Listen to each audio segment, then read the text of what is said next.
Hey guys, I'm just stopping by the office here late this afternoon to pick up some stuff that I need to take home, and I thought I'd make a quick vlog style video where I just record something quick and dirty on my phone. So one of the things I wanted to talk to you guys about was storage, and specifically what I want to talk to you guys about is data storage for the long term. People often ask me about backing up data. What do I use for backing up my stuff? And one of the things that I use is for short-term storage. A device I have with me all the time is I have this 1 terabyte external SSD that I'm actually picking up here today because I actually use that to transfer data from this workstation in my office to other machines. So if I want to take my video files with me, what I do is I put them on that 1 terabyte external SSD because I need a big drive to move video files around, because some of these video files that I create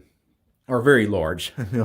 Sometimes I record single clips, that are 10, 15 minutes in length, that are more than a gig in size. And if I have a lot of them in a project, I need something bigger than a flash drive. A USB stick typically not going to work. SD cards, most of them are 32 gigs or smaller, and they're not going to work for backing up a lot of video files. So typically I keep that 1 terabyte SSD drive with me for short term, just moving stuff around. Now, short term backups also, I would probably use my SD drives. I've got a couple of external SSD drives, and that's okay for the short term. But I understand something as a long-time computer user, that if you're young, you probably have never had a drive fill. As somebody in my mid-40s, I know something that, again, a lot of the younger computer users out there don't know, is that drives don't last. They fail, all of them. All your hard drives, all your SSD drives, all your SD cards, they're going to fail. They don't last. If you will be extremely lucky if you make it a decade with any drive in any computer you have. And that's a fact. One of the things about spinning hard drives is there's spinning parts in them, right? There's spinning magnetic parts in these drives. And because of the wear and tear on them, because they have moving parts, they will eventually fail. Also, the magnetism, it loses its magnetism over time. And after a few years, the drive just doesn't work anymore. That's just a fact with hard drives. So a hard drive is not a long-term way to store data. Now, if you weren't using the drive, because it's not getting wear, obviously, if you're not actually using it, if you wanted to, put some important data on a hard drive and put it in a closet somewhere, and, you might get a decade of storage out of it, maybe 15 years if you're really, really lucky, but that's pushing it. I wouldn't trust a hard drive for long-term storage. Now, nothing more than about 5 years, really. And an SSD drive, same thing. This is, again, short-term storage. If I had something on SSDs, I wouldn't trust them for more than a few years, because you'll be extremely lucky to make a SSD drive last 10 years, because they corrupt over time. They don't have the same magnetism problem that hard drives have, but they're some kind of technology with electrons that move around in them. Anyway, they corrupt over time. They lose their magic, right? So you get about a decade out of spinning hard drives and SSD drives, any flash memory, SD cards, NVMe drives. None of that stuff is long-term storage. Don't think of, you're not going to put family photos, family videos, any of your family memories, your precious memories on these devices and think you're going to get them in 10 years. You'll be lucky if they make it 10 years. You're not going to get them in 20 years.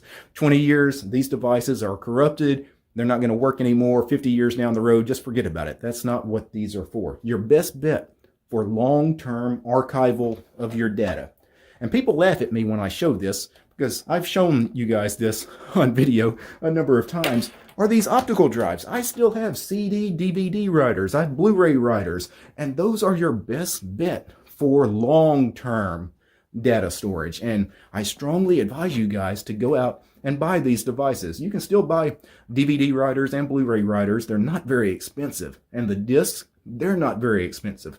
And a standard CD or DVD If you're not using it, if it's strictly for storage, it's not a movie DVD, right, that you're playing all the time. It gets scratched up and it quits working. No, no, no. You just burn a whole bunch of data to a DVD and put it away. That's easily going to last a decade. You might get 2 decades out of it. Now, CDs and DVDs, they do corrupt over time because they're not very well made as far as protecting them from the elements, and they just degrade over time. Now, Blu-rays have a special coating on them that actually protects them a little better. Your standard Blu-ray might survive more than a couple of decades. It might, it might be around in 30 years, who knows? But they make special DVDs and special Blu-rays that have extra protection built into them as far as a coating around them that allows them to survive potentially 100 years. Some of these, I've seen special Blu-rays that they sell. I believe the company is M-Disc. They claim that they make one that they claim might survive up to 1,000 years in storage. So if you've got something really precious that you want to save for the long term, I strongly recommend investing in a Blu-ray writer and some of these archival Blu-ray discs. Now, these Blu-ray discs are not expensive either. That's the great thing. A Blu-ray disc, they're typically either sold in 25 gigabytes or 50 gigabyte discs. Buy the 50 gig discs. They're like $2 a piece, and I'm talking about for the archival protection disc. So these are really cheap options. They're your best bang for your buck, and that's the only thing I would consider as far as long-term storage. One other thing you need to consider is don't just save all of your files on these disks and think you're okay. You also have to really think about the format you save stuff in. Because let's take images. You've got all these pictures that you've saved. Maybe you play around in some proprietary image editor with your images. Maybe you play around with the Adobe Creative Suite with some of your images and some of your movies and things like that, and you save these things in some weird Adobe-only proprietary format. Well, guess what? In 10 years, you'll be very lucky if you can still open those files. In 20 years, no, I doubt it, right? It's like almost no chance. In 50 years, it's a 0 chance. Do not save anything in any proprietary format. Make sure whether it's music or movies or images or actual text, do not save that stuff in a proprietary format because a few decades from now, there's absolutely no chance you will ever open that file. So if you're doing anything in text, make sure it's standard plain text, ANSI text. Music is the same way. There's so many open audio formats. Make sure you save your audio files in one of the open formats. Don't save it in some weird Apple Music Store format. It's not going to work in a couple of decades. You're gonna regret that stuff. So always, I know I preach this stuff about free and open source versus proprietary all the time, but when you're talking long-term archival storage of your data, it's something you really need to take into account. Anyway, ran over, guys. Peace.